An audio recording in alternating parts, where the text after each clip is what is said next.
ននឹកអនុសាបងនឹងស្រីយើងរស់នៅជាមួយនឹងគ្នាពេញដោយក្តីសុខហើយពួកយើងបានសច្ចាទុំគ្មានថ្ងៃណាដែលព្រាត់ក្បត់ទៅមានអ្នកថ្មីផ្សេងឡើយតែបើមានម្នាក់ណាដែលក្បត់យើងស៊ូព្រាត់រហូតតែអ្វីៗដែលបងមិនធ្លាប់គិតសោះអីនេះរឿងរ៉ាវទាំងនោះវាកើតឡើងហើយរឿងនោះកើតឡើងព្រោះតែស្រងត្រានត្រោយរូបអូននេះហើយជាអ្នកបងក៏ឡើយធ្វើឲ្យបងសែនឈឺជប់ចាប់ឈឺស្ទើរស្លាប់អាប់នៅពេញទ្រូង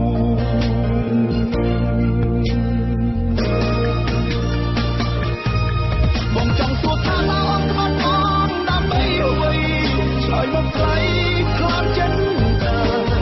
ពេញចិត្តណាស់មែនទេពេលអូនឃើញបងស្រង់ទឹកមេត្រាជីវ៉ាតាំងចិត្តណាចង់ឃើញបងស្ដាយពេលនេះក្តីឈឺចាប់ទៅក៏ទាំងពេញអរ៉ារូបណែហាតែយ៉ាងនេះពេលនេះដើមទ្រូងកំពុងឆាប់ជួយឆេញទ្រូងស្ទើរតែប្រេះឬជាតិនេះខ្ញុំត្រូវយំរហូតថ្ងៃស្លាប់មែនទេ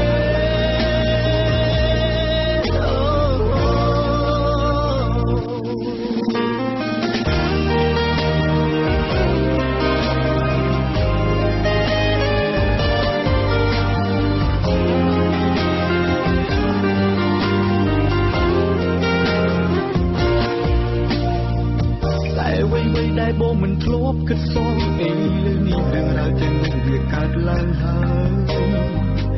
រឿងនោះកើតឡើងព្រោះតែស្រងត្រានត្រោយរូបអូននេះហើយជាអ្នកបងក៏ឡើយធ្វើឲ្យបងសែនឈឺជប់ចាប់ឈឺស្ទើរស្លាប់អាប់នៅពេញទ្រូង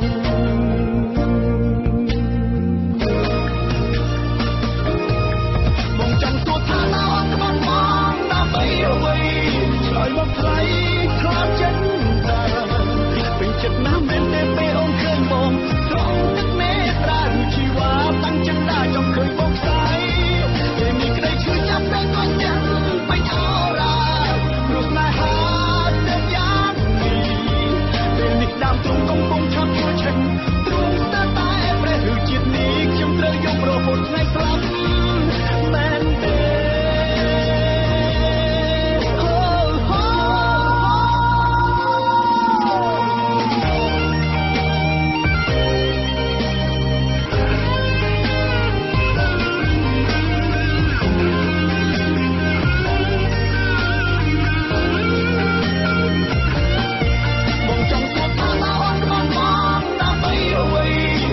មកថ្លៃខ្លាចចិត្តតាពេញចិត្តណាស់មែនទេពេលអូនឃើញបងស្រង់ទឹកមេត្រាជីវ៉ាតាំងចិត្តណាចង់ឃើញបងស្ដាយ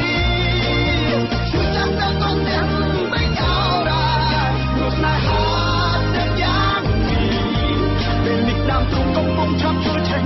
ទ្រូងស្ទើរតែប្រេះឬជាតិនេះខ្ញុំត្រូវយំរហូតថ្ងៃស្លាប់